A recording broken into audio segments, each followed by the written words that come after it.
Ak si myslíte, že červené karafiaty už nie sú v móde, tak Danka Tótová na svojom kreatívnom kurze nás teraz presvedčí o opaku a predpokladám, že budeme vyrábať niečo z karafiatov. Áno, budeme aranžovať práve z tých červených karafiatov. To znamená, že ty si usúdila, že ešte stále sú moderné, áno? Myslím, že karafiat by sa mal vrátiť naspäť na svoj piedesál, ale inej forme.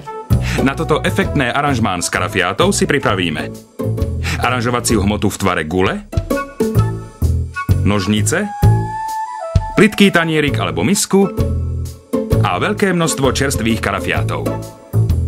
Dobre, ty si asi rozpolila tú guľu.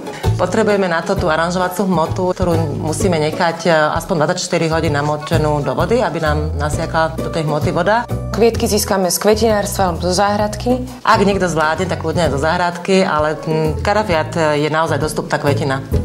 Veľkú guľu treba rozpoliť na 2 polky a z tej jednej polky budeme postupne vychávať tie karafiaty, tak aby bola celá tá pologula, ale úplne celá bola zaliata tými karafiatmi.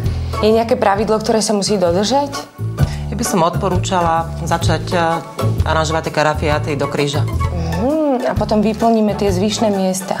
Zvyšné miesta, 1/4 budeme vyplňať, aby naozaj ten karafiat bol tesne vedľa druhého. Predtým, ako budeme vpíchať ten kvietok do aranžovacej hmoty, bolo by vhodné vždy ho odstrihnúť do stánku.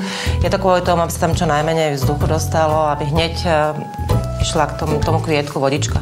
To znamená takto nahusto. Úplne nahusto to tam. Tých medzier medzi tým sa netreba báť, lebo tam vlastne tie budú zakryté tými kvietkami na boku však. Presne tak. Ako dlho asi vydrží takýto aranžmán? Tým, že je to v tej aranžovacej hmote, ktorá je naozaj nasiaknutá tou vodou, vydrží veľmi dlho. Karafiat je veľmi húževnatý kvietok. Húževnatý? Áno, húževnatý a on vydrží.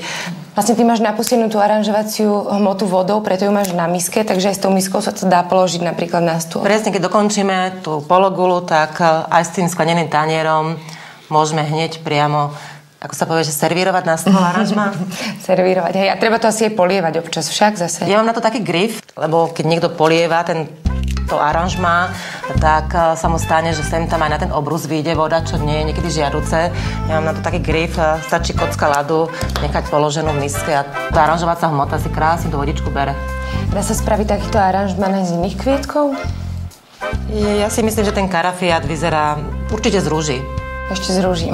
Tá rúža je naozaj kráľovná kvetov, ale z tých karafiet je to také trošku netradičné. No je to asi aj lacnejšia verzia však? Jednoznačne, lebo ako vidíš, tá spotreba karafiatu je dosť veľká. A keď jeden kvietok zvedne, tak sa môže vymeniť jednoducho za iný však? Bez problémov. Vytiahnuť, vymeniť.